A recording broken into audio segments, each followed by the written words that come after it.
Today on the Topping Show, Vivek invites a rally protester inside and gets 1.6 million views in a mere 8 hours. Budlight River tweet gets ratioed and shows 89.8% of people still prefer anything but Bud Light. Christie Hope Tweets inspires many of the Trump fans. Disney poll shows that they are alienating more and more of their customers. Lucid loses $338,000 per vehicle sold. Rivian stock tanks 22.88% in a single day, while GM stock hits a 3-year low, and MGM cybersecurity incident comes in at a cost around $100 million. All that much more on The Topping Show.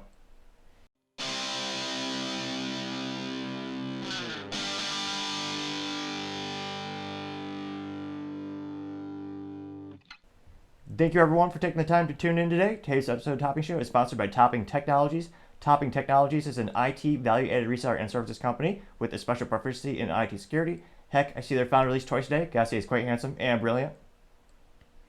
He's me, see that's the joke. If you're an IT leader or a business owner, you can reach the team at sales@toppingtechnologies.com. Also, for the month of October, we're giving away a free 37mm AR-15 flare launcher with every 37K purchase. Go to toppingtechnologies.com to learn a little bit more. Lastly, trying to get to 4,000 subscribers by the end of October, so if you can click that button, I would greatly appreciate it. Now, going over to the business part of the podcast, you have Lucid losing $338,000 per EV sold, which is quite a pretty piece of, that's quite a bit of chunk of change down the drain. And this is coming after last week, we actually reported that Rivian was losing about $33,000 per EV sold, which goes to show you the huge astronomical upfront cost when it comes to pretty much any automotive company that you're starting from scratch, especially EV, since it's basically a tech company with all the software demanded, all the technology you're putting into those things. There's quite a bit more variables putting into that. Now, Lucid, which is according to Bloomberg intelligence estimates to be burning through $338K per vehicle it makes this year, they said in August they still expect to produce about 10,000 cars in 2023, and analysts' average 2023 sales estimates for the firm, though, did nearly sink about 50% over the past 6 months. Now, other analysts say, quote, Lucid is well below the pace needed to hit even 10,000 cars this year, and that's why they continue to bleed money, unquote. This is coming from Jerry Brockman, Chief Investment Officer at First American Trust. Now, it's also no surprise that they have some big backing behind them because they kind of need it. When another analyst noted that, quote, auto startups are very capital intensive, which is why Lucid and Rivian have deep-pocketed backers such as Saudi Arabia's public investment fund for Lucid and Amazon.com for Rivian. Now, it's also kind of tells you why Lucid might be opening up their first plant in the world outside the United States. This is no coincidence, it's in Saudi Arabia. It's because they're footing the bill for darn near everything to keep the company afloat. And again, the Lucid Sapphire, Banana Falcon, whatever they call the top trim line, again, I'm a gearhead, an automotive enthusiast, so my interest when there are only 2 pedals on a vehicle and not 3 precipitously drops dramatically. But nevertheless, the Lucid Sapphire Banana, the top line, is like $289,000. And to me, one of the biggest detriments to that is they all look the same. In terms of, if you look at the whole Lucid lineup of all of the Lucid Airs and all the things that they make, if you're not an automotive enthusiast, if you're not an EV enthusiast, which a bizarre thing to think of that is a group of people, but it is. There's 25 of them apparently, but they all look about the same, which I think kind of hurts their sales value. And if another reason I would never buy one, but it's just not, doesn't really have the greatest demand behind it. If you look at something like the Chevy SS in the United States, that was, well, it's a rebadged Holden SS from Australia, but one of the reasons it failed in the United States is marketing. It looked very similar to the Chevy Malibu, and only a couple dedicated, a fair small handful of people that are really dedicated really knew what it was, which, I mean, bang for your buck, actually not a great comparison. The Chevy SS was pretty awesome bang for your buck. You got a V8 and a stick shift, Brembo brakes. I mean, that was a pretty darn, I was about to say American muscle. I guess it's more Australian muscle. Nevertheless, had an American badge slapped onto it. But it'll be interesting to see Lucid is bleeding through all his capital, but they basically seemingly have the endless money pit. Well, what do you call it? Scrooge McDuck, not a money pit. That implies you're losing money, although they are. They have seemingly endless funds from Saudi Arabia, because Saudi Arabia if you look at the country, what the leadership wants to do, they very much want to transition off of being known as an oil empire, which they are. That's where they got a majority of their wealth. But they've been talking with several tech companies their vision for the country is to try to have it be a tech hub and try to be more innovative. So they're certainly willing to invest more, and they want to be an EV leader. That's one of the reasons they invested so much into Lucid to begin with. Now, it'll be interesting to see if you could basically print money for a living with oil production, rudimentarily speaking, they have quite a large supply. Will they ever care about the mounting cost for Lucid, for them to actually get to that point where they will make a profit eventually, in theory? Maybe. And then, out of curiosity, would you ever buy Lucid? And I believe they start about $90,000, then they go up to like $249,000. Of course, you have to pay sales tax to the government, so that's another 8.25% sales tax depending on where you live. And then, of course, all those fun fees add up as well. But would you ever spend 6 figures on a Lucid? Which, in terms of company stability, Tesla took them years to get to, but they are profitable now. And Tesla has a greater infrastructure in terms of support, service centers, charging stations, what have you. Lucid, in terms of EVs, is, I would argue, much more the underdog as they still attempt to try to get to that profitability. So let me know in the comments, does this affect your opinion of the company, even though they're losing $338,000 per EV sold? Or will you still buy one anyway?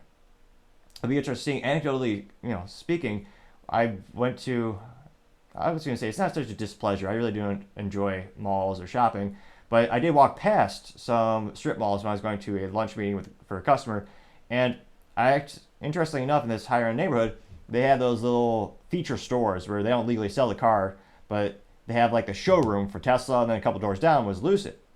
And interestingly enough, there were a couple people looking at the Lucid store, although I had to do almost a double take just because I thought it was so boring and rudimentary when I saw the Lucid vehicle actually parked on the street, parked next to things like Porsches, Lamborghinis. It's a very nice neighborhood. I certainly stand out with my Honda, but it's one of those fascinating things where, to me, the styling and the just design Lucid I would say, leaves much to be desired. And yes, this is coming from someone who drives a Honda Civic with a stick shift. I would argue my car is better, but that's just me. Just my 3 cents. Used to be 2 cents, but 4-year hyperinflation, gotta make it 3. Should be 4, but just my 3 cents today. Other interesting business news, you have Rivian stock crashing 22.88% in one day.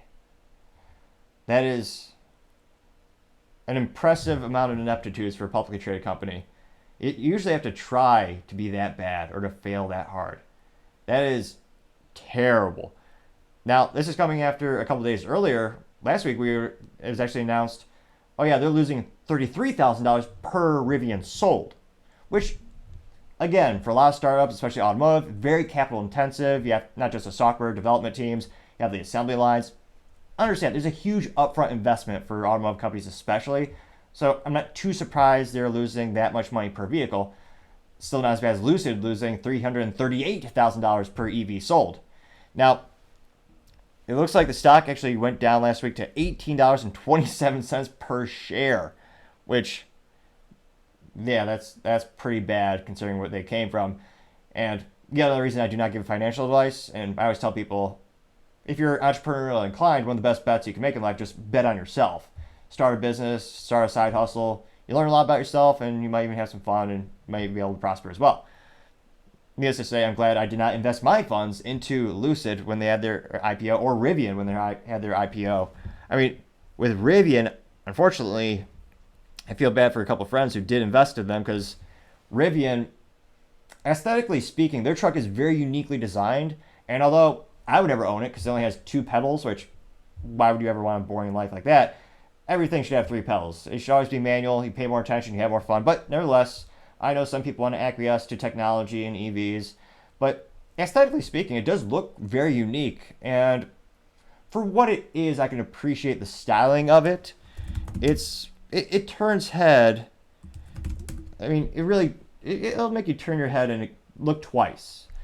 And that got a lot of people excited. I know a lot of my friends actually placed pre-orders for that vehicle just because that, again, brilliant marketing, even though I might not agree with the product, brilliant marketing where they have the truck where it does like the whole 360 because it has all the independent motors. That got a lot of people excited when they first had their IPO and they first getting people, interested. But looking at their IPO, they IPO'd at about $129.95 per share. So, and again, the price stock fluctuates, every second. So apologize if there's small inaccuracies based on pennies or even a couple dollars as we go through this topic. As of right now, and as I'm reporting this, they had their IPO at $129.95 per share on November 12th, 2021. Their share value, the price per share, has lost 85.44% of its value. Just erased. It's gone. Wow. I'm glad I did not invest in that. Although, I was going to say, you could probably debate how much of an investment I've gotten on the Topping Technologies laser engraved Porsche lighters we gave out at events. But nevertheless, still a better investment. In terms of their stock, that's, whole lifetime. In terms of the 1 month stock trend, they're down about 18%. It looks like the 6 month trend for Rivian is still up 27.75%. So it's not like they're going out of business. It's not that detrimental yet. It's certainly concerning if you own the stock. It's definitely not great news. And they don't even have the audacity. They don't even pay you dividends. So there's not a lot of incentive to keep it unless you like that long-term gambling. Now, one of the reasons that the stock just precipitously dropped to such a dramatic amount of double digits was because they actually released news that they're going to be raising $1.5 billion in convertible notes. And it makes sense. They have to. They're burning through cash. And right now is not the best time to get a loan. The U.S. economy has been propped up by cheap cash for years under many presidents, many people in power. The Federal Reserve, perhaps a more appropriate, another topic for another time, but many businesses benefit from having basically 0% interest rates. Tech companies especially, and you see this in Silicon Valley, a lot of those companies, social media companies, they used to all be measured by how many users do you have. Now, the huge pivot is how profitable are you? How much of a profit do you really make? Which for years, they didn't really ask that question. No one really cared. So there's a really big shift in investing and just the thought and the whole framing of the situation. Now, I believe this is the first time we've actually discussed convertible notes on the show. So I'm going to go ahead and give you some good old-fashioned just Google definitions, or more accurately, Brave definitions. Now, they say that in finance, a convertible bond, convertible note, or convertible debt is a type of bond that the holder can convert into a specified number of shares of common stock in the issuing company or cash of equivalent value. It is a hybrid security with debt and equity-like feature.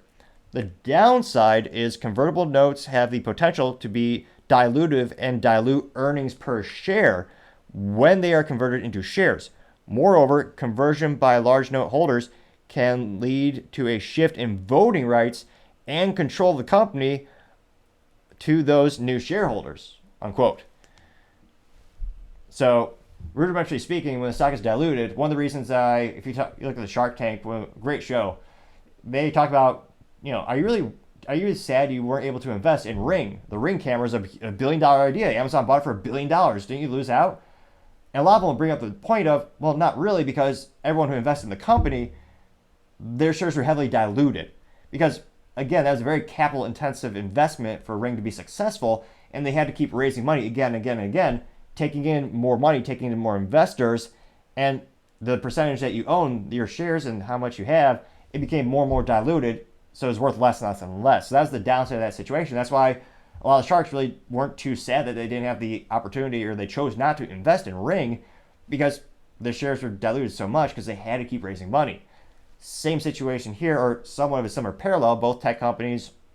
And in this case, depending on how the stock is doing, it's going to convert into more or less shares, and it's going to have a greater or lesser impact based on that. And it'll be interesting to see, this scared off a lot of investors. Again, it went down 22.88% in a single day last week, which again, that's a big dip. And again, they're still way down, 85% from their original IPO?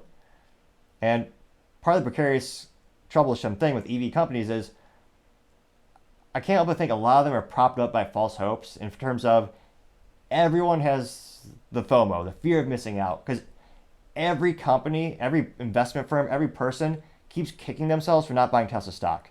including myself. Jeez Louise, what could have been? Another joke for another time about investing, but it's one of those things where Tesla went against all odds and they succeeded pretty much better than any automotive company in terms of public evaluation, their stock. And a lot of people are saying, man, I wish I could have invested that because, again, if you did, you could have retired by now.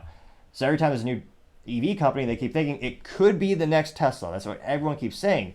And unfortunately, the downside is that's how you get BS companies propped up like Nikola, which ended up to be all vaporware in terms of they pretended to be a hydrogen-based trucking company. Turned out they had no intellectual property. Their founder, Trevor, I forget that SOB's name, unfortunately, at the moment, his last name, but he was actually, I think he's successfully prosecuted for fraud. Trevor something. Nevertheless, there's just so much fear of missing out.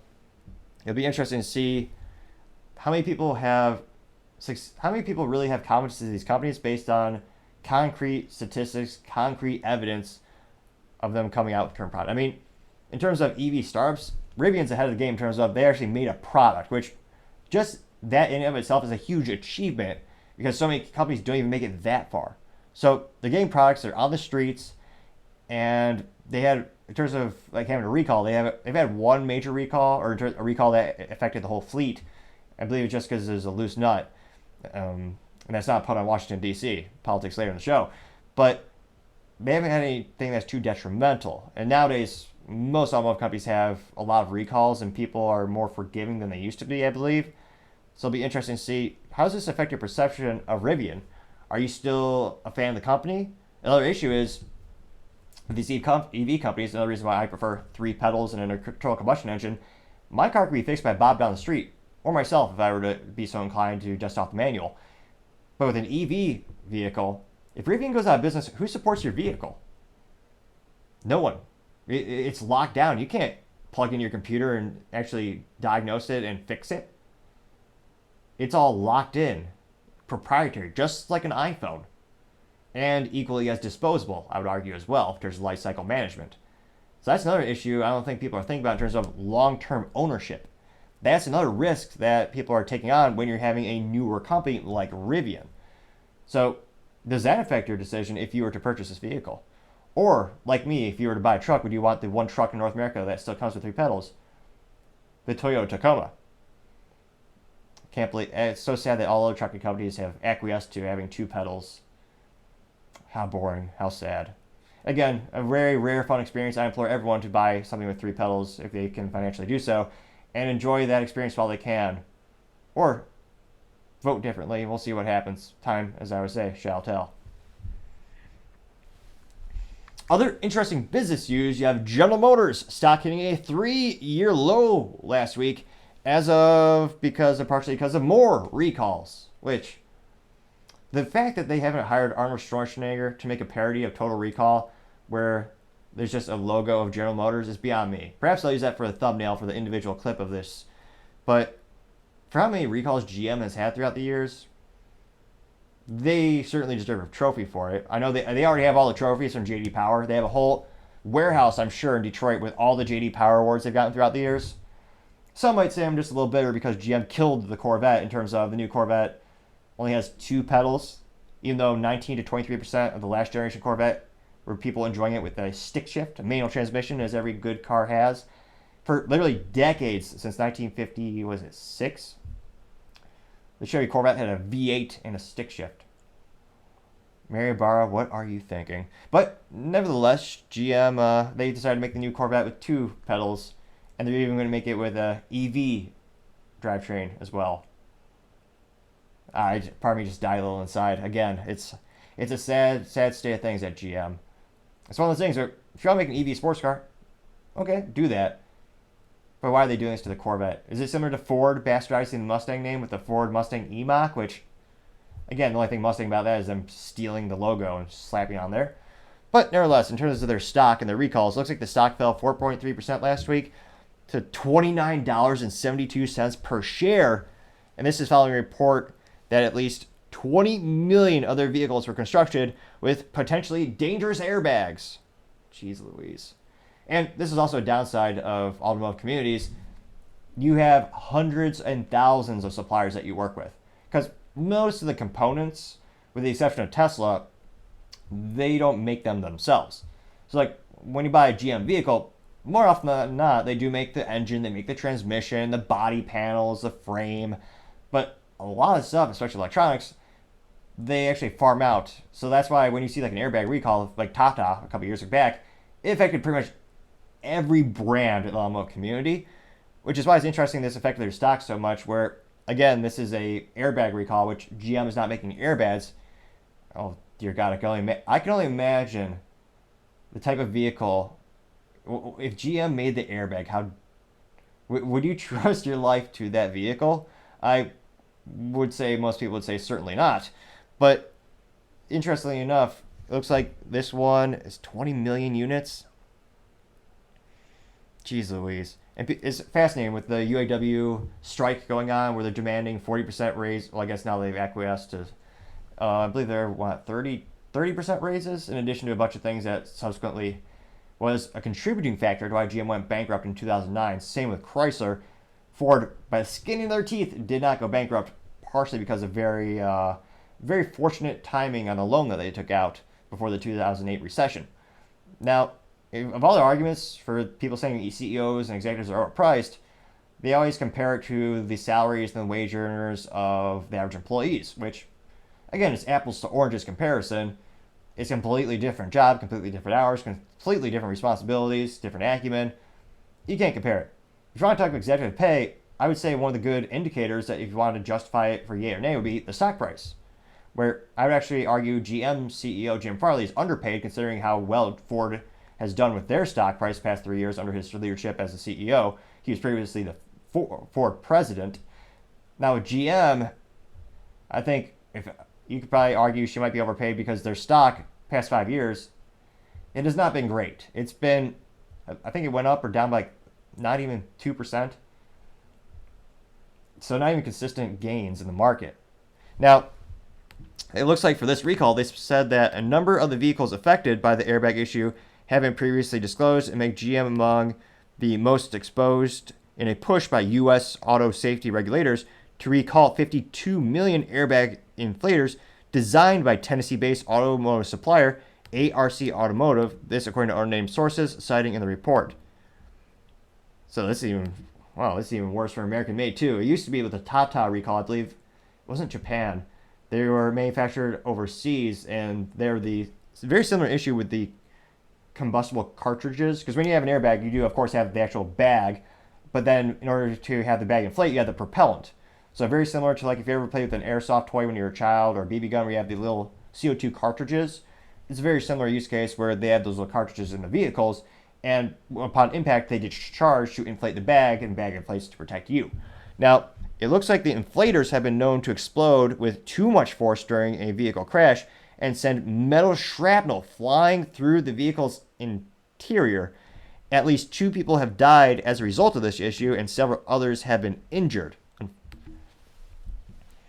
So perhaps that is why there's a little bit more of a stock drop than usual for General Motors. That's quite a number of units that are going to be affected by this.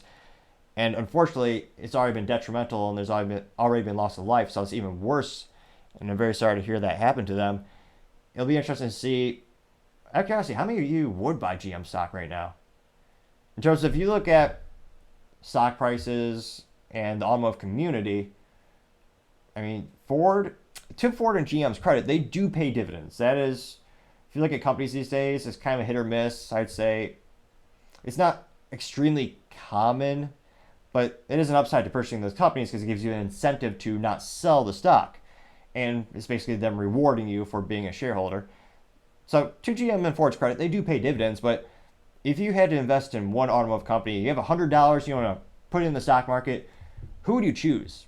Would you choose Ford or General Motors or Stellantis, which now the parent company Chrysler, where they are, I think the article said it was mainly due to this recall. I think the other issue is the ongoing contract negotiations with the UAW, which they're dealing with the president, Sean Fain, who is a very politically charged individual, and the UAW members elected him to do what he's doing, but it's also one of those precarious relationships with like a divorce attorney, where that person, they're very incentivized to cause conflict.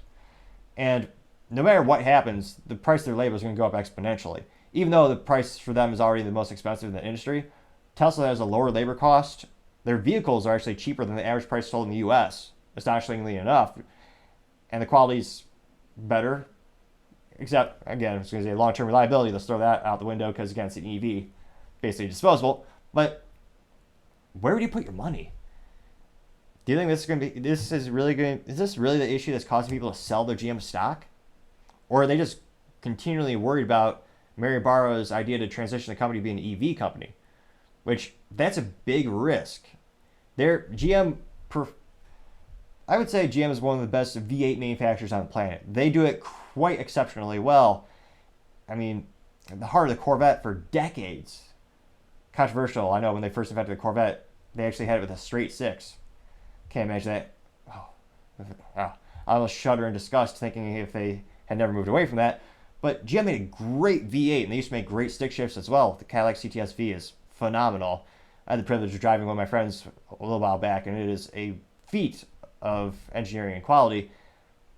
But that is somewhat of an outlier. I know most people, when GM by volume of units sold, is usually the Chevy Malibu is one of the most popular vehicles. But what would you purchase?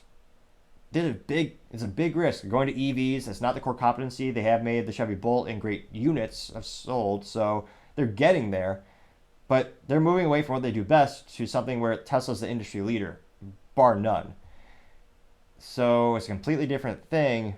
I think that's the real reason more people are worried of the stock. Because, again, that's a huge risk. And the government's also pushed them to do that as well, via de facto ban on V8s with the tailpipe emission standards, which are precariously, audaciously, just arbitrarily raised to the ceiling in terms of regulations. The only way to hit those numbers is to have your fleet with EVs in it. So they're kind of being pushed in that direction as well. Let me know, do you think they'll survive the transition? Mary Barra wants to have Cadillac be full EV by 2030, and she wants GM, the full fleet, to be full EV by 2035, which sounds far away, but in business, fiscal quarters, they go by quick. And some of these factories, some of these engineering ideas, they take years to actually perfect. So it'll be interesting to see, but for my 3 cents, I can't help but think that's that's probably the bigger reason the stock is dropping so much, because of all the uncertainty, and they're moving to a different business product, which they're not yet known for being an industry leader for. It'll be interesting to see. Out of curiosity, let me know in the comments, where would you put your money? You got $100, where are you going to throw it in the stock market if it has to be an automotive company? It'll be interesting to see, but as I always say, time shall tell. Now going over to the culture part of the podcast, you have Disney showing leftist politics have caused permanent damage to the brand. This according to a Rasmussen poll. Now this is thanks to the sleuth reporting at the Daily Wire, which they claim to be the fastest growing conservative media company, headquartered out in Nashville, Tennessee, prominently known pretty much for Ben Shapiro, Matt Walsh, Michael Knowles, Candace Owens, I think being the top, Jeremy Boring. Those are the top personalities that people usually see on social media that have probably the biggest contributing factor why they've grown so much. Now, it looks like according to this report, the poll finds that more than 60% of Republicans view Disney unfavorably. And remember, in the United States, presidential elections are won by thin margins. It's about 50-50 in terms of Democrats and Republicans. I know there's independents as well. Unfortunately, at the end of the day, just kind of how the game is set up, the odds of the independent candidate ever getting anywhere is pretty slim, to say the least. Now, this article noted that just over 60% of Republicans have an unfavorable opinion of Disney, including 35 who say they have a very unfavorable opinion. Wow. Now, interestingly enough, in terms of will this affect their market share and how much Disney makes, you had the inverse with Democrats. Now, it looks like for Democrats, the result was pretty much exactly the opposite. 61% of Democrats view Disney favorability and just 29% unfavorability. So, interestingly enough, I wonder how much this will do in the long run. Now, it looks like, let's see here. In March 2022, another poll conducted as Disney was in the middle of the high-profile fight with Florida Governor Ron DeSantis found the company in a very similar poor position. Republicans viewed Disney with nearly identical margin, 29% favorable, 64% unfavorable. The result for Democrats was 58% favorable and 29% unfavorable. also closely mirror to what they found last week's survey. This was days after CEO Bob Chapek publicly chastised DeSantis for targeting the LGBT community. Then, I was going to say, not correction, I actually just misread that. It was then CEO, because Bob Chapek is no longer CEO. Bob Iger came back to be the CEO of Disney. And ironically enough, when he first came back to Disney, he said, oh yeah, we're going to get out of politics, we're going to go back to being good old Disney, not controversial. And then, of course, they proceeded to lose about $2 billion on movies, which, again, this is a company that used to print money for a living, basically. I mean, it is astonishing how much Disney has changed. Growing up, again, I was very unusual growing up. I was still, as a child, interested and fascinated by business trends and business in general. They used to be considered a blue chip stock, as close to a sure bet as you could possibly get. You knew you weren't going to get rich overnight. It was just a consistent stock that would grow over time. I mean, usually tech stocks, especially, you kind of have ups and downs. You're seeing this with Rivian and Lucid, with even Black Rifle Coffee. A lot of these companies, they're a lot more precarious. It's a lot more of a roller coaster. You have ups and downs. Disney was pretty consistent about going up. And then they decided to get into politics, which, again, you're going to go to the political spectrum. You got leftists, you got extreme right, left, middle. If you're going after that new audience of going more on the very left, you're going to get that audience. That's going to be maybe newer customers, but at the same time, you're alienating those on the right and the middle, because there are some people who just don't want to have politics injected into their films. They just want to enjoy some entertainment. So it'll be interesting to see, but more and more of these polls are coming out, and they're continuing to lean into the meme, as some might say, or in this case, lean into the trend. Now, it also noted that Disney has also highlighted this week by GLAAD, which I say D- for advertising, because it just sounds like happy. Like, I don't know what that means. If you're not into politics, you don't know what that means at all. But it is an acronym, so they do get a little bit of retribution, because I find acronyms fascinating. Now, GLAAD is the Gay and Lesbian Alliance Against Defamation. Now, it looks like Disney was highlighted for including LGBT content into a 41% of its films in 2022, making it the second most LGBTQ inclusive studio, only behind Netflix. Which, again, they're making children material more often than not, which is why I think the United States, it's culturally speaking, it's a hot debate on when to introduce children to sexual themes and orientations. A lot of people say it's not appropriate at all. A lot of people say that's a parental discussion. That's why you shouldn't be pushing it into schools with indoctrination. And it is a controversial thing, whether people like it or not. It's a cultural debate. So by doing it, you're inherently going to alienate some of your audience. It's not 0%. And I would say, as this has become a political issue, you're going to alienate about 50% of your audience. Which, again, depending on what you do for a living, that's a very, very imprudent business decision. If you're someone who is like a water company, or you're making a product that everyone should be able to enjoy, like an old-fashioned Disney film, ideally, that's for the whole audience. You're going for the whole market.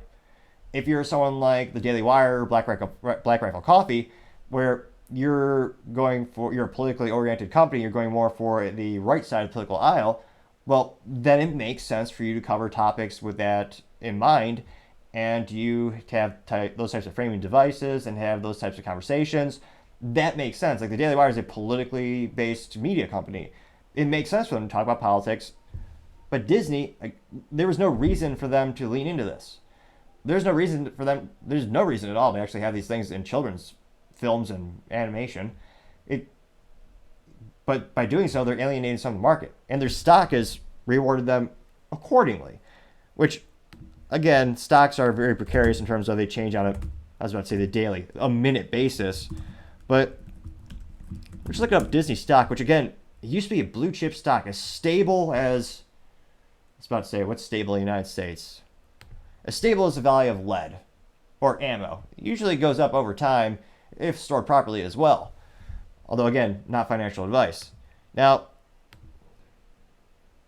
looking at the 1-year trend, let's do the 5-year. Wow. Wow. So, 5-year trend, and again, this might be, well, as soon as I publish this, the numbers are going to be a little different, but nevertheless, 5-year trend, they're down 26.35%. A quarter of the stock is gone. In the past year, it's down 12.84%. Got the year to date down 6%. In the past 6 months, it's down 17.73%. Of course, it wouldn't be American. It wouldn't be 17.76%. It's been a long time since they taught patriotism at Disney, needless to say. In the past, let's see here. In the past month, they are up 1.67%. That's some gains. Not really, but it is better than negative. In terms of like their 52-week high, their stock was $118 per share. 52-week low, $78 per share. And if you look at the finances of the company, let me see here. Another Gallup poll. But before we do that, look at the finances and the fiscal results of the company. Their media is terrible. Now, they're making a profit thanks to the Disney theme parks, especially overseas. They're exceedingly popular. In the United States, I have no idea how Americans can afford to spend $4 to $7 grand on those tickets and the whole experience. I was very, very fortunate as a child. We had a family member who actually worked. I believe Alberto he actually worked at a ticket counter, and he was able to get us friends and family discount, and we were able to stay with our family, so we didn't have to pay the hotel. But even then, our family had to grind it out and really save for that unique experience. Nowadays, the cost has ballooned so much, and the value you get, especially if you go to Disneyland right now, you have full-grown men, and of course, they don't suit up, as all men should. You have full-grown men at Disney in women's dresses, selling dresses to little girls, which again is a political, cultural topic of discussion and controversy that many people don't want their children to see, thereby, again, injecting politics and controversy into something that used to be for everyone. So there's lots of people going to parts of the United States.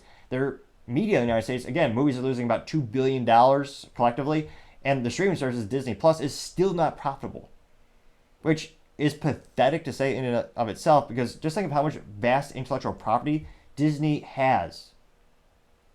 Quite a bit, yes. Pretty much most of the things that make people smile or happy throughout their lives, all that media was basically invented by Disney. They even went out and they bought Marvel and Lucasfilms. And yet they still can't make a profit on Disney Plus? That's almost an impressive amount of ineptitudes. And I understand when it comes to startups, and again, Disney Plus was a new initiative for them, it takes some time to get those things off the ground and to get to profitability, but given the vast amount of resources they had in terms of all that content, it's fascinating to see they still can't get to profitability. So it'll be interesting to see if they change their content in terms of making it less political, but I don't think they will, given the trends. And again, their actions speak infinitely louder than words. In fact, a wise old saying used to be, your actions speak so great, I cannot even hear what you say. Now, in terms of more polls, it looks like a Gallup poll released last week found that nearly 80% of Americans think companies should avoid politics in general. That's up 52% the prior year before. Now, they also break it down and say that only 37% of Americans think businesses should take on a public stance on LGBT issues. Which, again, depending on what the company is doing, may or may not make sense. If you're a biomedical company thinking of a new therapy or new treatment for a specific disease, that may very well make sense. If you make pillows for a living, why the hell would you ever get involved in politics is beyond me. Again, rest in peace, My Pillow. Mike has lost a lot of market share, unfortunately. And that, I would also argue that is his personal opinion. But nevertheless, when it comes to actually the product and what you're putting on the product, what you're involving, I think a lot of Americans are kind of fed up with it. They want to go back to, remember, even sports balls games used to be uncontroversial. You don't have things injected into that. Nowadays, every 2 seconds you get a commercial on the ball screen. You get all that injected there. I think a lot of people are just sick of it. They want to unplug. They just want to have fun, enjoy it. A simple film or a simple cartoon. I think less and less people are really politically inclined. And let me know in the comments, what's your feedback? Are you kind of fed up with all these companies taking stances and kind of awkwardly injecting political ideologies into things where it certainly doesn't even make sense? I mean, I'm not too surprised that Disney is just continuing to eviscerate market share and alienate more and more of their customers. Perhaps the only question is the demographic of the new customer sub base they're going after, is that going to increase great enough or at a rate fast enough to make up for the people they're alienating? Which That'll be an interesting thing to see if it does. But right now, some might argue this belongs in the business blunder of the day, but it's sort of a long-term thing. And right now, Bud Light has the trophy for the business blunder of the century. It'll be interesting to see if Disney can catch up, though. Time, as I always say, shall tell. Other interesting culture news, you have a Bud Light Red River tweet ratioed in seconds. And of course, 89.8% of people still prefer anything but Bud Light. Not too surprised. That's, of course, thanks to our poll with Rich Money. Let's see here. Or Mooney, rather. Pronunciations is something that eludes me every once in a while.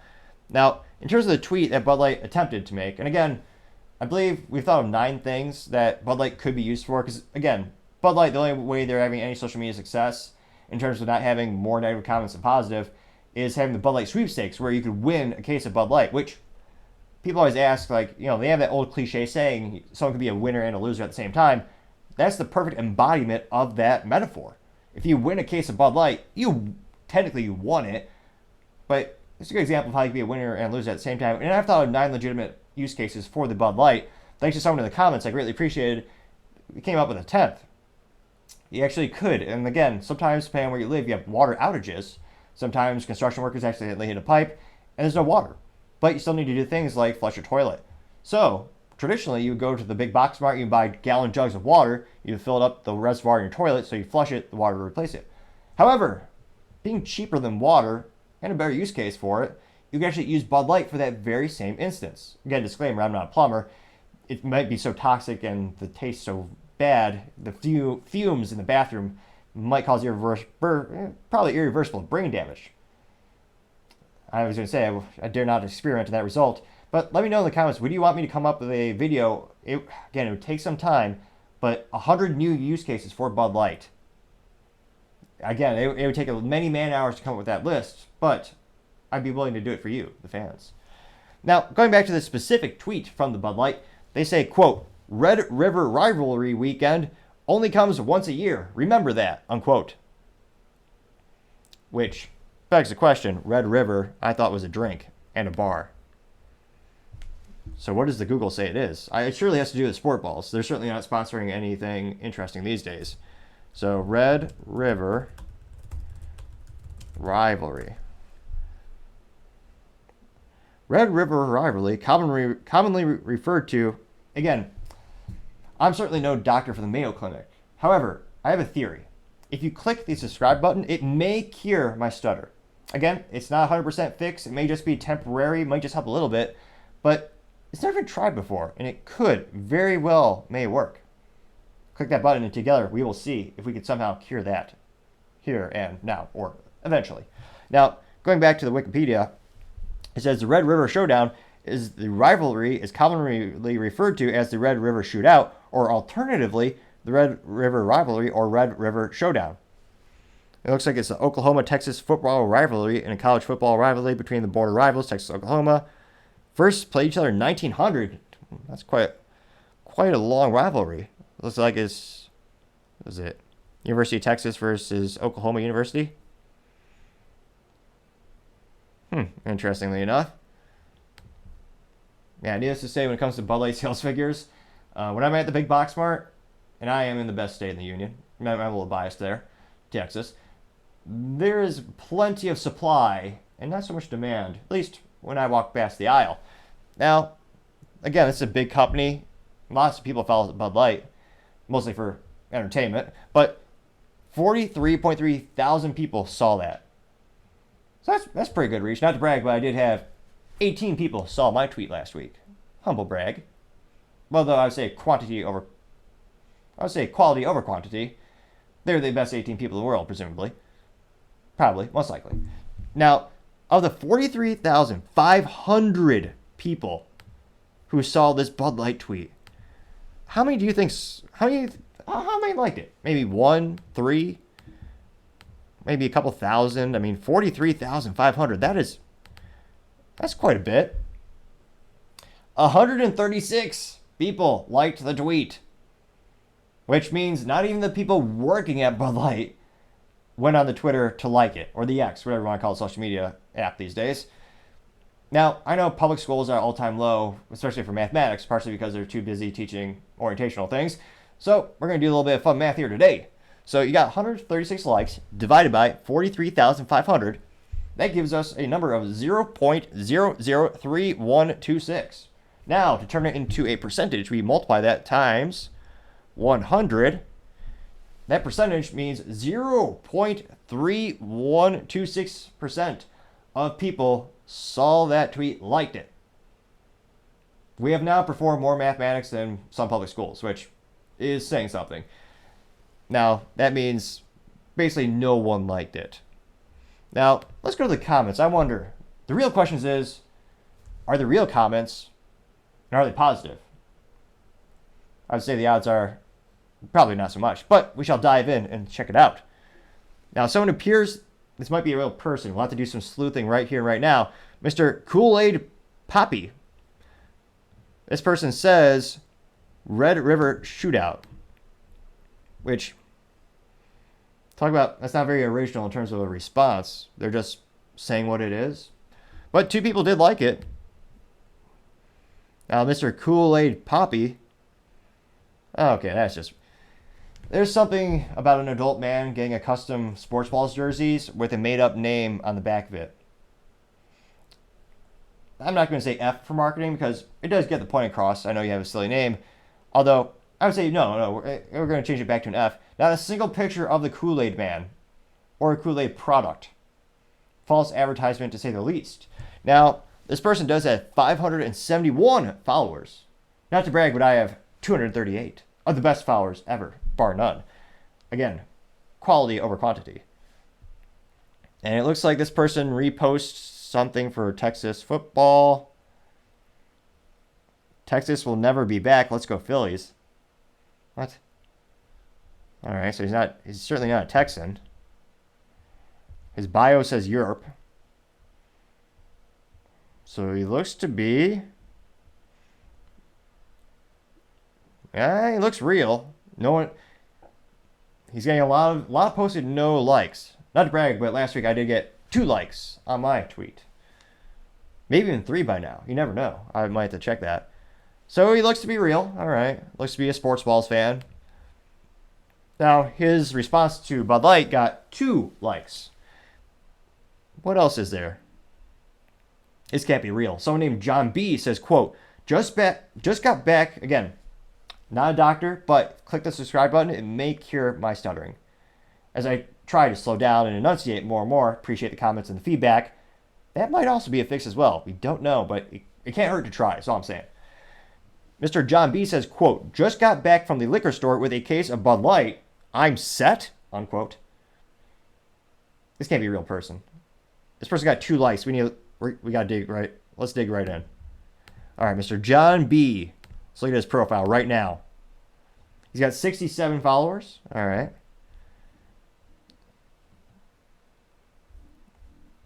Looks like he mainly posts Wordle, which I'm told is a social media app. Lord knows there's too many already. He has he does have original thought. Well, perhaps not original thought, original tweet. I don't know if he actually thought of this himself. He says, quote, in his defense, Ramaswamy did not expect to be called out for his blatant lie. And it looks like it is an article to the Huffington Post. Which, I don't know how mentally vacuous he is in terms of trying to get his point across. He doesn't tell the statement or lie he's referring to. It's just a picture of Vivek. Which, again, that's not getting your point across. I don't know what you're talking about. So, he gets an F for marketing. Again, oh, no, okay. So he doesn't tell you what it is. He wants you to click the link to the Huffington Post. Does this guy work there? Another one of him pejoratively insulting Elon Musk with another post to the Huffington Post. He tweeted a GIF of the Bud Light cans clicking saying cheers. I didn't even know that GIF existed for the 18 people who demanded it. But apparently that is a real GIF, or as a youth might probably say, GIF. Let's see here. He has a post praising Biden. A lot of Wordle. So it does look, mental capacity aside, this person is real, oddly enough. And Okay, so we have 2 real positive comments in the Bud Light posts thus far. That's already exceeded my expectations of how many positive real responses I thought they would get. Now, someone by the name of Railroad Mercenary, that might be a fascinating career to say in and of itself. When's the last time you heard about an old-timey railroad robbery, yet alone a mercenary? I'm already intrigued, and I appreciate that interesting username. By Mr. Railroad Mercenary, he says, quote, "You don't care about football bros, remember?" Unquote. He got 51 likes. That's quite a lot of likes, which is a good point. Again, Bud Light brilliantly hired Alyssa Heiderchild, who was their lead marketing, the VP of marketing, I believe. Very proud on LinkedIn. She says she was the first woman VP of marketing for Anheuser-Busch, and she will be the first one to never be forgotten ever.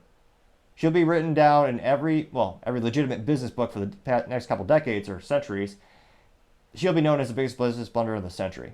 Because again, she was the brainchild who thought, Bud Light, we've been the top-selling beer every month for 20 years. We've been the top-selling beer of the year for about 20 years as well. What should we do? You know what? I think we have a fratty image, even though here's a picture of her drinking beer out of a prophylactic device.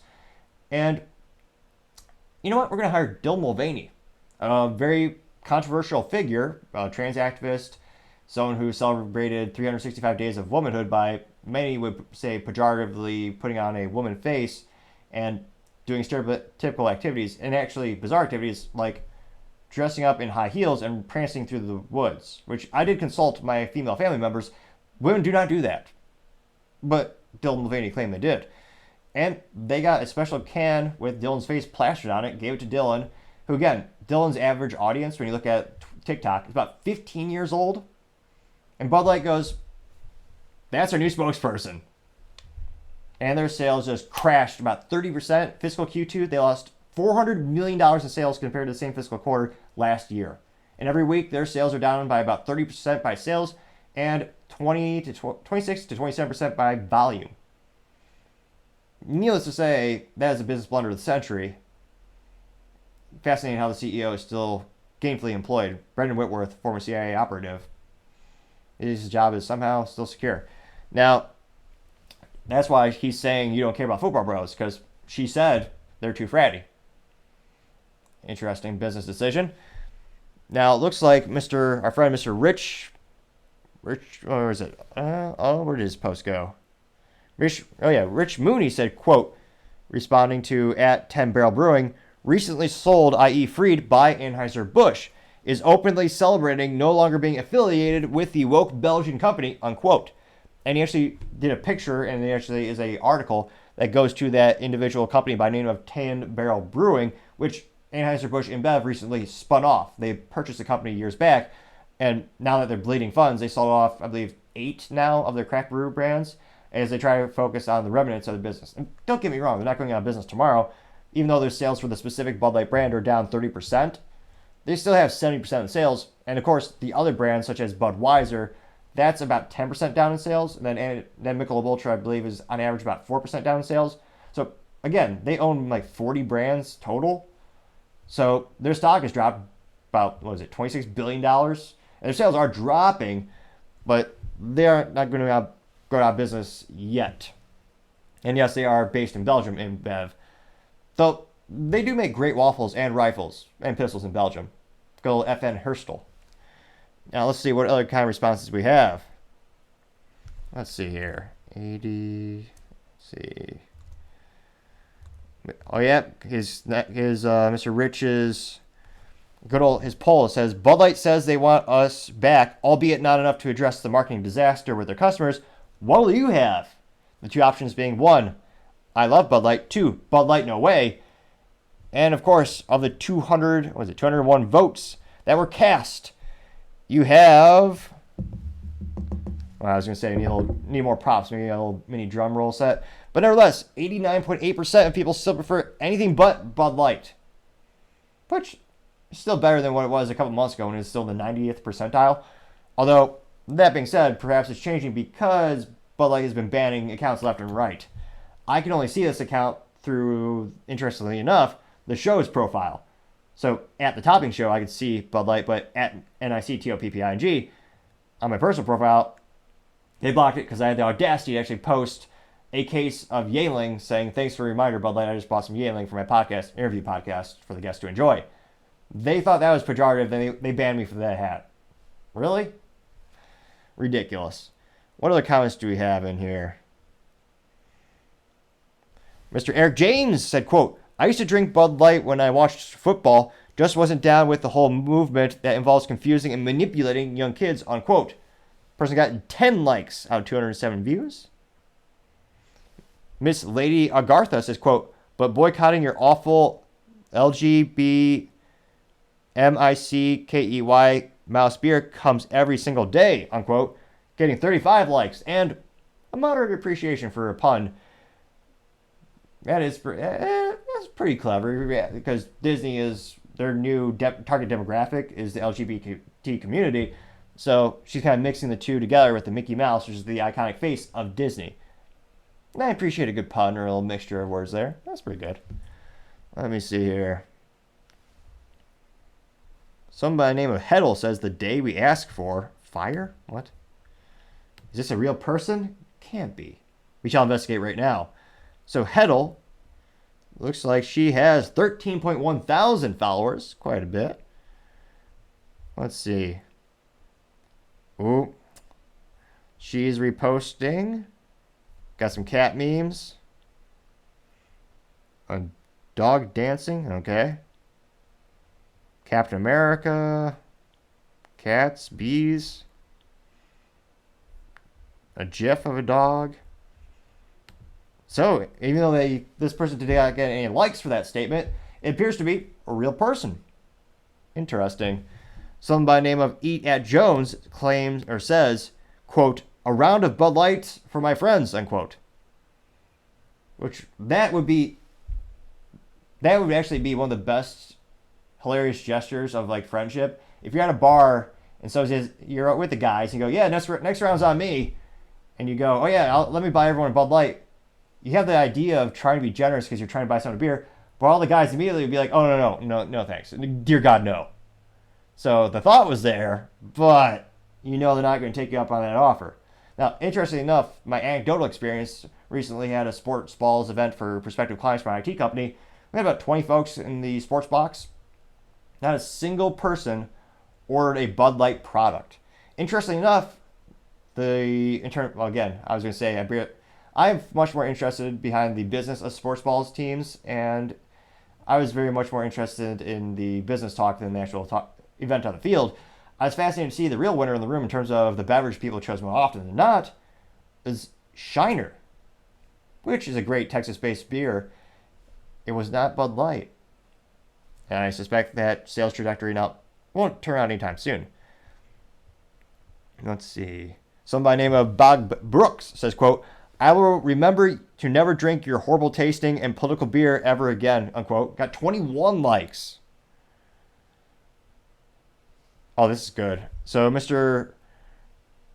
see here. Rich Mooney said, quote, Bud Light, the beer that tastes like water, but with less flavor and more calories, hashtag not my beer. And he actually did like a Microsoft Bing chat. So Bing AI wrote that, not bad, good bot. So, wow, yeah. Cheers to Bing, which is, just Microsoft. Now, he actually wrote to them saying, can you write a funny tweet making fun of Bud Light? And Bing said, quote, I can write a funny tweet making fun of Bud Light. How about this? Bud Light, the beer that tastes like water, but with less flavor and more calories. Now, that got 5 likes. A lot of people saying, still not drinking it. Isn't cheering for football teams too fratty for your brand? Mr. Mullet Man Handy Savage. Interesting name.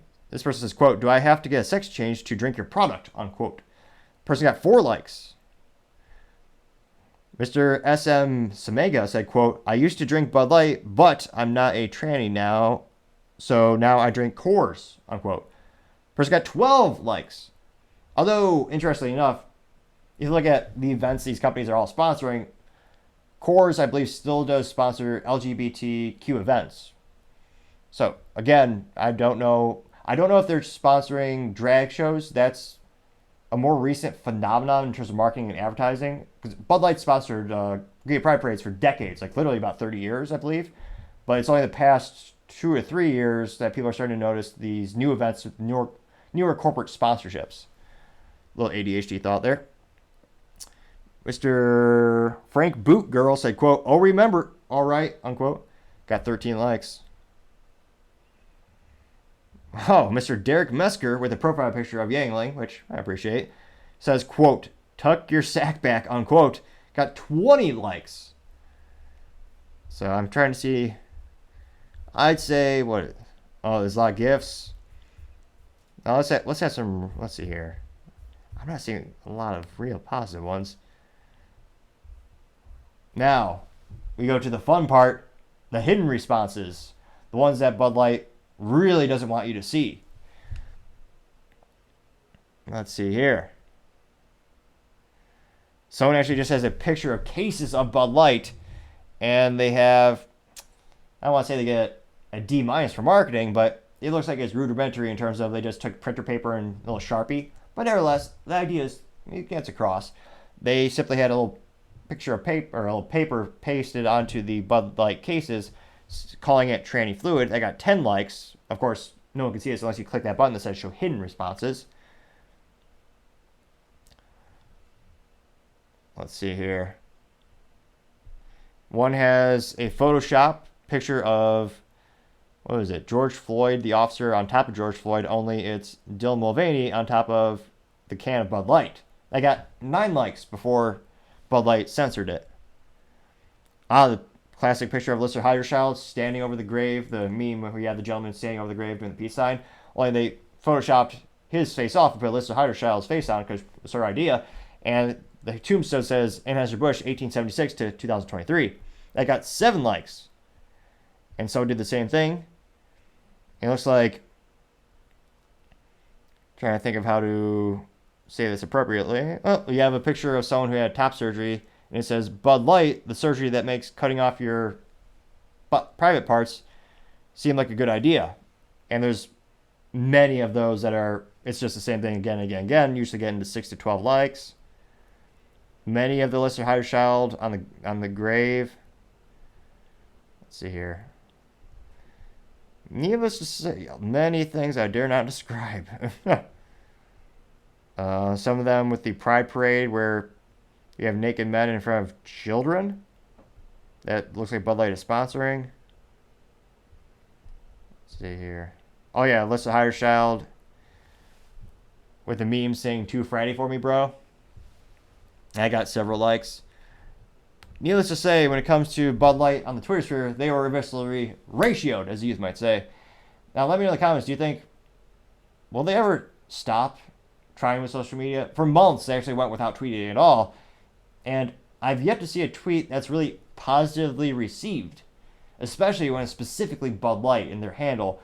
You see the same thing with Anheuser-Busch when they use their Twitter handle, and same with Budweiser, though not to this great of an extent. Similar to their sales, the sales that have hit the most is a specific brand, Bud Light, just with the social media. That's the ones that are getting roasted the most. So interestingly enough, do you think it'll ever slow down or stop? And then, would you ever buy a Bud Light? And what would you do if you won a case of Bud Light? They have all these sweepstakes, and they're spending more money than ever before on marketing in a futile attempt to win back consumers, similar to a bad relationship where you have a husband or wife, you come home from making a mistake, and they just want to give you flowers or jewelry, without actually apologizing for what they did, thereby making that token or gift just a futile bribe. What would you do if you won a case of Bud Light? Previously, we said how we could use it to fill up your toilet.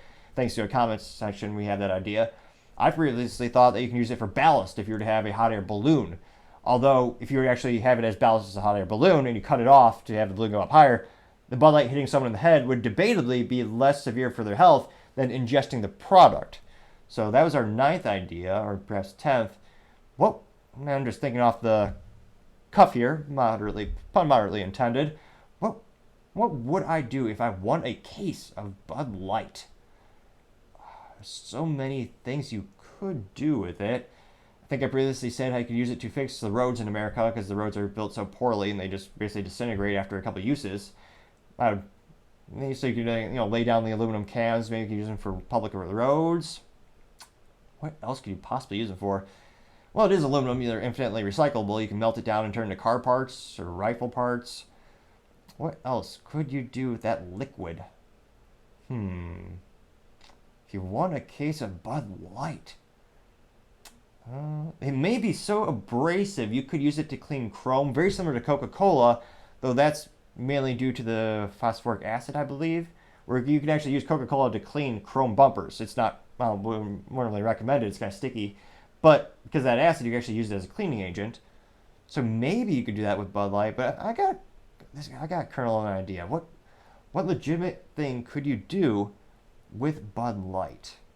You use it as a doorstop, of course. It's pretty heavy. Could use it. Bud Light. What would you do if you won a case of Bud Light beer? Let's see. It's cheaper than water, so it's not worth a lot. You could perhaps donate it to a museum. I would be fascinated to see a specific business museum where they could actually put a whole display of Bud Light and use it as the business blunder of the century. I think that might be a good use case. Donate it to a museum as a use case for what not to do in marketing. I believe that is our 11th use case of what we could do if we won a case of Bud Light beer. And again, let me know if you want me to do a top 100. It would take, dear God, it would take a lot of energy to think of 100 legitimate things you could possibly do with the substance, but it might be moderately entertaining. So let me know. It'll be fascinating to hear what you have to say. Now, going over to the political part of the podcast, you have Vivek Ramaswamy inviting a protester to come inside and speak. That gets 1.6 million views in 8 hours, which is fantastically great in terms of, as youth might say, going viral. And I also would argue the best way to change minds and hearts is conversation, which is why I always am critical of the United Auto Workers censoring all of their live streams. Best way, and most of their videos on the YouTube. If you want to win hearts and minds, have a go back and forth discussion. It can be a little energy intense. It can take some time, but that might be a way to win more people over. That's why I never censor my comments. They're always open.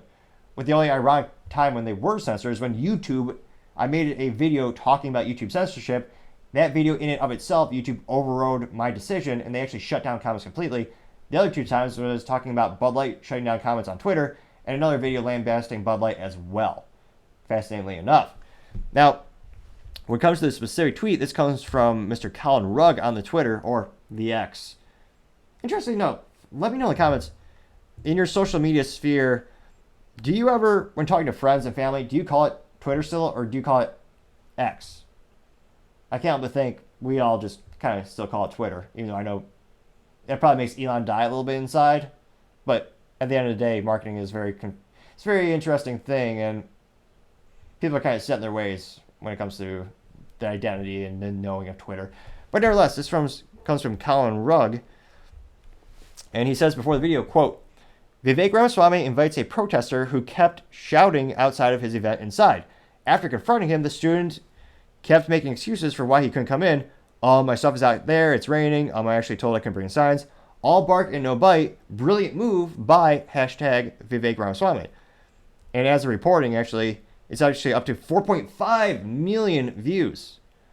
So without too much further ado, and I do appreciate all the comments and the feedbacks and the suggestions. I'm trying to find a software that does good picture-in-picture production so that we can actually show these clips, ideally, somewhere over there, and that would give you more visual representation, make the show a little more entertaining. I tried XSplit last week, and I don't know if I just need more drivers for the camera, because the camera's a little bit newer, but it would only do one or the other. And it would only show the screen, or the computer screen. It wouldn't actually show the camera. And sure, I know most people in the comments might say, well, that's infinitely better than looking at you. But nevertheless, my goal is to try to have at least both things on the screen at once. So if you have suggestions, I greatly appreciate the feedback. So without further ado, I shall play this little video here. Why don't I let the gentleman outside in? He seems like he really wants to. Come on in. Let me go. I'll go get him. Yeah, I'll get him. Thank you. Thank you.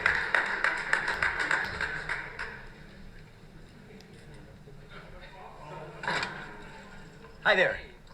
What's your name? Gabe. Yeah, get the door. Yeah, get the. I didn't mean to.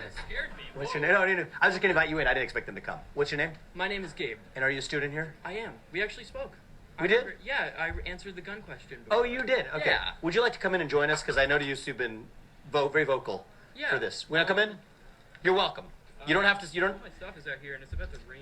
Yeah, bring it on in. You don't have to be. I just wanted you to know that you don't have to be outside. You're allowed in. Okay. I was actually told that I couldn't bring signs in before. Well, you know what? I'll have something to do with that. So you can bring in signs if you want, but who needs the signs when you have your own voice? Come on in and William give you a chance to ask a question just like everybody else.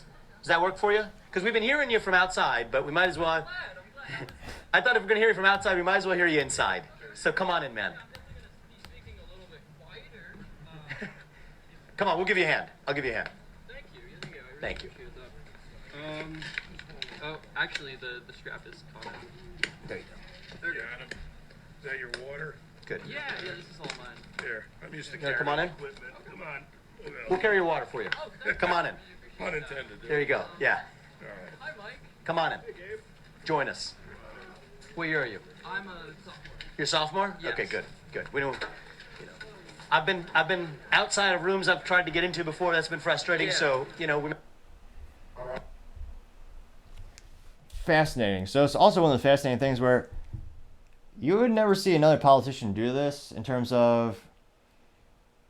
I have yet to see someone, even a political figure, someone like a Ben Shapiro, you see them doing that a lot, but usually on the opposite of the political aisle, you don't see that. Quite the antithesis, you see the opposite, you see them violently protesting, something as simple as Ben Shapiro visiting a college campus to give a speech. And again, I always think the open conversation of ideas, that's how you win hearts and minds. That's when you can really change people's minds, you get to learn their perspective. Man, at the end of the day, I think that's what's best for our country. I mean, every American used to believe that I might not agree with what you're saying, but I'll fight to the death for your right to say it. It is quite concerning that most Americans no longer believe in that and are embracing disgusting, draconian, morally vacuous things such as censorship. Now, in terms of the comments and the feedbacks, you even have someone like Elon Musk chiming in. Elon responded saying, "Good move," quote unquote. And he got 7,795 likes out of about 250,000 views. You also have Colin Rugg responding to it. We have a GIF of two dogs barking, and there's a little fence and barrier between them. And as soon as someone removes the fence, the dogs kind of stop yelling at each other and kind of just chill. And that got 5,000 likes. Let's look at the other top comments. You have somebody named Paul Hookham saying, quote, "Love him or hate him, Vivek is amazing at disarming his dissenters in a way I'm not sure we've seen," unquote. Person got 4,482 likes. Quite popular tweet. Someone named Western Lensman said, quote, "It's all fun and games until someone calls your bluff," unquote. And they do include a emoji of a clown face and a laughy face. Now this person gets 1,763 likes. Now, interestingly enough, you do have some pejorative or kind of going against the grain responses as well. Someone by the name of the LFB said, quote, "This is as fake as his claim that a protester rammed into his car. It's as fake as his campaign," unquote. He got 55 likes. And someone responded saying, I'm leaning into this with you," getting 18 likes. Although I'm not seeing them present any evidence in the Twitter chain. Interesting. You have someone by the name of Deborah Palmer saying, quote, "I'm impressed. I've never seen any candidate do this. He's smart, kindness instead of arguments. I was impressed with the last presidential debate. Also, kudos." And she did include a thumbs up emoji, a fire emoji, an American flag emoji, and a heart on fire emoji. Which, interestingly enough, depending on how you interpret it, it might be a bad thing, but apparently this is a good thing, like very loving. Perhaps sometimes emojis elude me. I can't but wonder what on earth they're teaching in public schools these days. How far society has fallen if you actually have to have a class talking about emojis, which another topic for another time perhaps. Now she did get 61 likes for that tweet response. Other top responses, you have somebody named Penny Lane, who I want to say F for marketing, but her profile picture is not of the Beatles. So a little disappointing there. Fun little band or musician pun if you are a fan of the Beatles. Now she says, quote, got to give Vivek credit, very impressive way to handle opposition, unquote. She got 271 likes. Let's see here. A lot of people saying it was brilliant, great way to disarm your opponents, great way to change minds. Some by name of Glenda. And she says, quote, Vivek, by all accounts, seems to be a pretty stand-up guy, unquote. She got 273 likes. A lot of advertisements popping up annoyingly. Someone by name of Dom Lucier, breaker of narratives, said, quote, class act move, I can't even lie, unquote. He got 423 likes. It's quite the achievement. Not to brag, but I did get 3 likes on my tweet last week. At NICTOPPING. Mr. Misha Featon says, quote, this was a masterclass on how to win friends and influence people. Good job by Vivek, unquote, getting 491 likes. Let's see here. So it looks like the only pejorative, let's see here. Yeah, the only negative responses I see are some people with a theory that it was set up. But again, I don't see any immediate supporting evidence. I'd have to do some extra research. They didn't actually include any evidence in the response, which, again, would have been a more prudent decision if you actually want to change people's minds. So overall, I'd say, and I'm scrolling, yeah, I'd say about 95% positive. Yeah, I'd say about 95% positive responses from this tweet. And then, interestingly enough, I can't imagine how most people have handled that situation. Do you think that's a prudent decision? And interestingly enough, do you think it'd be a good idea to actually bring those people on stage? I know some people do that, like Ben Shapiro. Like, they're not politicians, they're political commentators. But do you think politicians should use that technique to allow them the opportunity to speak and actually address their concerns? And perhaps not just change their mind, but change their followers' minds. That might be an interesting political strategy, political move on the chessboard, so to say. And it's something, we didn't really see this, wind back the clock a couple of decades when individuals didn't have these types of platforms and social media influences where, back in the day, the only real interaction you'd see with politicians and regular people would be when they're flipping pancakes or something, trying to do a fundraiser, or when you have those cliches, boring as hell, TV opportunities where they have someone with a pre-screened question. They go, Mr. President, how would you fix A, Y, Z? And it's just, they knew the question was coming, so it's kind of boring. It's kind of easy to vet those out. It's not really changing someone's mind who's on the opposition. Really, at most, you're changing someone's mind just in the middle, I would say. So do you think this would be, in terms of the evolution, or some would say the de-evolution, or the downfall? It's interesting, I would say it's a change in politics. Do you think that might be a new interesting trend? And do you think it'd be an effective way to perhaps win the hearts and minds of more prospective voters during this upcoming election? As we see, fascinating thing in politics is there are many variables and there are very many a lot of political tools you can use in your arsenal. And technology certainly is one of them, as these instances show. Do you think this technique will be a fruitful one, and will more politicians and prospective politicians copy it? Be fascinated to hear and see what you have to say. Other interesting political news, you have Christie Hope tweet inspires many of Trump supporters. A lot of Trump supporters are inspired by him. Because, again, when it comes to social media, Christie, there are supporters, but we will do a breakdown in the comment section.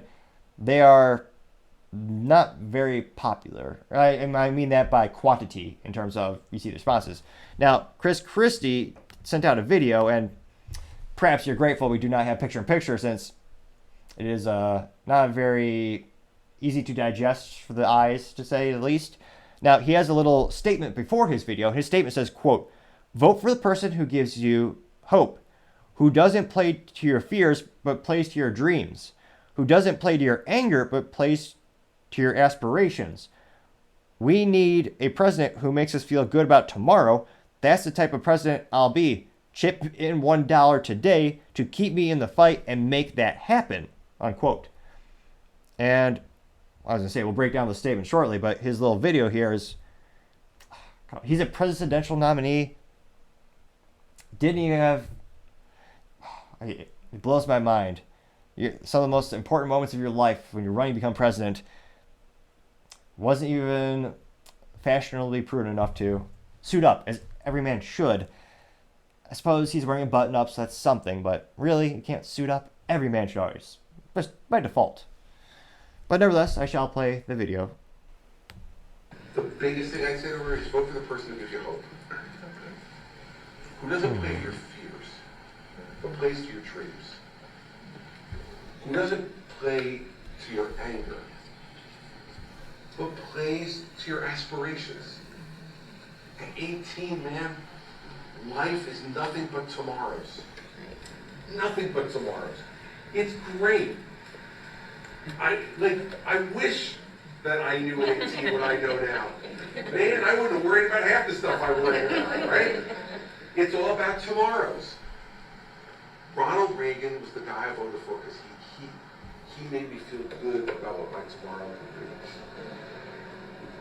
That's what I'd say. So not very great with social media. Usually it doesn't really help much to actually do a transcription or just transcribe what you're seeing in the video. Usually, again, when I'm seeing the most viral things on the social media, it's usually, they actually give something additional to the video instead of just being a copy-paste. And hilariously enough, he says, who doesn't play to your anger, who doesn't play to your fears. A lot of what he's tweeting about recently, past couple of months, it's all pejoratively about Trump, saying how evil he is, how angry he's making everyone, how he's going to be terrible for the country. He's doing those things. Like just following him on social media, that's all he talks about. And there are people in the Republican Party who will never vote for Trump. He is getting the support right now when it comes to the primaries. There are those people that are casting their votes for Christie because he's capturing that vote share. Is that enough to win the primary? I don't think those numbers are there, which begs the question what his goals are. But yeah, he's saying, I wonder. And for him, this actually did moderately good on social media. His pinnacle in terms of his best, I believe did chip in at about 1 million views when he came up with the unoriginal idea of calling Donald Trump Donald Duck. Now, most of his posts usually get between 25 and 50,000 views. This got 179,000 views in 24 hours. Now, I wonder, how many of them support him? Let's dive in and find out. Now, the first response from Joe, though it is a female, she says, quote, "You aren't wrong, but you aren't the person for the job because you tried to help reelect the very person you're saying we shouldn't vote for. No way to square that, Chris," unquote. She got 79 likes. Let's see here. Someone by the name of Robert Hamzen says, hashtag #GovHeftyCream, unquote, which I suppose that's a pejorative pun on his weight. That got 15 likes. Someone by the name of Stacy Phillips said, quote, "I don't want anyone who plays to anything. It's not surprising you have zero idea how much we despise you playing to our emotions. You're a politician. Trump was effective on the border, the economy, foreign relations. I can't name a single thing you have done. Can you?" Unquote. She got 228 likes. That's quite a bit. Although astonishingly enough, Chris Christie got 1,638 likes, which that's quite a lot actually for one of his posts. Someone by the name of Penny Lane said, quote, "Thank you for reminding me to give to the Trump campaign." She got 102 likes. Someone named the Salty Vet said, quote, "You gotta lay off Taco Tuesday, brah," unquote. That person got 14 likes. Which again, his physique is quite large, so it is many calling it the elephant in the room, or a more perhaps political appropriate thing would be the rhino in the room, which is a pejorative name for Republican in name only for Republicans, Democrats who pretend to be Republicans. It's one of those things where he helped out Obama a lot, and I don't think a lot of Republicans are forgetting that, and these comments are kind of supporting that theory. Now, are there any supporting him? Let's see here. Someone literally just says, "Dude, stop." Well, when I say someone, I believe this is a gal. Her name is SC Gal. They got 10 likes. Although her name is SC Gal, but it's a picture of a couple, like a man and a woman. It's not a seagull. C- for marketing. Someone by the name of Mariana says, quote, "Can we chip donuts?" Unquote. Got 15 likes. Someone by the name of Nanny Minute said, quote, "Let's not forget Bridgegate was the hope you were offering." Unquote. Got 21 likes. Oh, wow. Someone by the name of David J says, quote, "If we all just chip in $1 a day, people, we can keep Krispy Kreme Christie fed with all the donuts he wants." Unquote. With a laughy emoji. He got 23 likes. Someone by the name of Mark Pointer just sent out a gif of Porky the Pig, with the text being, "I am too fat," getting 7 likes. Many people laughing to that response. Is that the same person? Okay, so the same person, Mark Pointier, did another gif of Porky the Pig. So a lot of people just literally saying, "I don't believe you." Mac Sweaty, interesting name. This person says, quote, "You only give McDonald's hope," unquote, getting 8 likes. Mr. Ray Sloff says, quote, "That would be Donald Trump," unquote, getting 11 likes. And that was not a response to the previous response. That was directly to Chris Christie's statement. Someone by the name of Stacey Phillips says, quote, "Hey, can you give us an idea of how many more presidential campaign cycles you're going to do the, quote, 'look at me, I'm a candidate, give me money' thing? We know that you know you aren't a serious candidate, never were, and are in this for the campaign funds. You grift. Thanks," unquote. She got 111 likes. Or sorry, I undercounted that. 112 likes. Someone by the name of Alpha Project says, quote, "I would rather not donate $1. I know it will be spent in restaurant and greasy food. I hope he will be okay." The person got 16 likes. Someone by the name of Doug says, quote, "Who dresses you? I wouldn't give you 10 cents. I really wish you would just go away," unquote. Person got 42 likes. There are many people doing GIFs, so saying they would support Donald Trump. Someone literally just has a picture of Trump, or it's a hashtag. The statement is hashtag MAGA, and there's a picture of Trump hanging out with some celebrities, giving thumbs up and hanging out. A lot of unsightly pictures of Chris Christie in pants, which, let's see here. William Sky, let's see, says, quote, "As I will take away your freedom, close beaches to the public beach that I alone can lay on," unquote, got 16 likes. So needless to say, as the youth might say, this person was visually ratioed. And Chris Christie continues to give inspiration to Trump fans. So it's one of those fascinating things where it's certainly not working on social media. Now, the big debate, of course, is what's the correlation between social media activity and the actual votes for primary voters? That's kind of where the tires will hit the pavement. Let me know in the comments, what do you think will be the result of this? And will Chris Christie, will he be the first one to drop out? He's certainly one of the ones lower in the polls. It'll be interesting to see, but as I always say, time shall tell. Now, going on to the business blunder of the day, you have MGM cybersecurity incident. The costs have come in, and the costs are around $100 million. Now, the third quarter cybersecurity attack, which MGM Resorts revealed last month, it said it had been contained and will cost about $100 million. The losses will appear in the adjusted property EBITDA for the Las Vegas Strip resorts and regional operations. This according to MGM Resorts.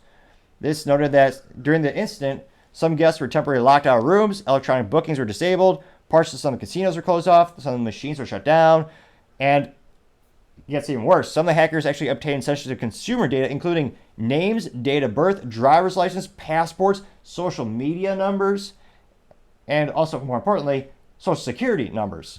Now, it looks like MGM did follow the FBI guidance and refused to pay the ransom to their credit, which, of course, is what is the not just the moral thing to do, but the prudent business decision to do. Because, of course, as any hacker would tell you, if you pay the ransom, you just gave a big signal that says, not only am I good for your business, you being a hacker, or specifically an unethical hacker, it's one of those things where you're just showing the world you're willing to pay for that, and they will go after you with double the effort.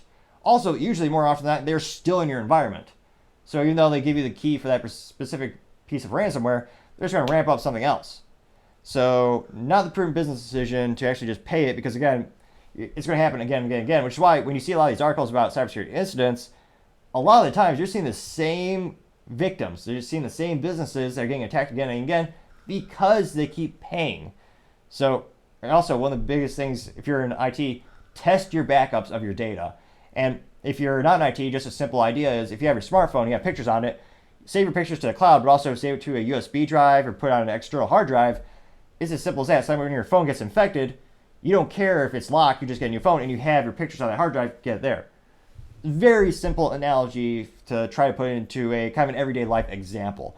Now, it looks like that, quote, while the company experienced impacts to occupancy due to the availability of bookings to the company's website and mobile applications, it was mostly contained to the month of September, which was 88% compared to 93% a prior year before.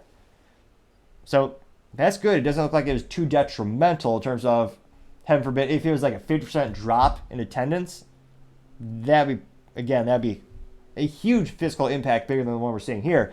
Now, they continue to say, quote, MGM Resorts said, quote, the company is further forecasting occupancy at 93% in October compared to 94% in the prior year period, and to fully rebound in November for the Las Vegas Strip resorts, unquote. So it looks like, thankfully, they've been able to contain the situation, and they're back up on their feet. Now, hopefully they bolster their IT cybersecurity practice as well as their, in this case, security awareness training. Again, I'm no doctor, but if you click the subscribe button, it may, no guarantee, but it may fix my stuttering. Just a little experiment I think we could try out together. Now, in this case with MGM, it appears that they've gotten all their ducks in a row, and hopefully, again, one of the biggest issues with cybersecurity is the human error is very prevalent. And in this case, with the current data we have, it's all stemmed from someone, actually, a malicious actor looked on LinkedIn. They noticed this specific person worked at the MGM. They called the MGM help desk, said, hey, I'm that person, give me credentials. So it's one of those things where security awareness is key, and social engineering is a real threat that you need to mitigate. You need to train all employees for, not just the people who are in IT. So hopefully they roll out those trainings, they get some extra cybersecurity tools as well, and they're not hit again. But again, when you have such a business that is dedicated and is built upon IT, nowadays casinos are basically a giant data center with how many cameras they have, all the analytics they're running. To have such a company dependent on IT, have a security incident that actually shuts down their ability to make a living. And again, $100 million just vanished. That's how much money they lost to this incident. That certainly has to be the business blunder of the day. Thank you again, everyone, for taking the time to tune in today. I know it's ambitious, trying to get to 4,000 subscribers by the end of October. So if you can click that button, I would greatly appreciate it. Also, the comments are greatly appreciated. Even if it's a critique, I appreciate that, because that's how I want to make the show better and better together. Also, a like click does help the channel out as well. And apparently with the YouTube algorithm, perhaps that'll help the videos get shared more and more. But also, equally as important, don't forget to please take the time to tell your family, tell your friends, tell your coworkers, heck, tell your enemies, tell anyone and everyone. Just stay safe and fight the good fight.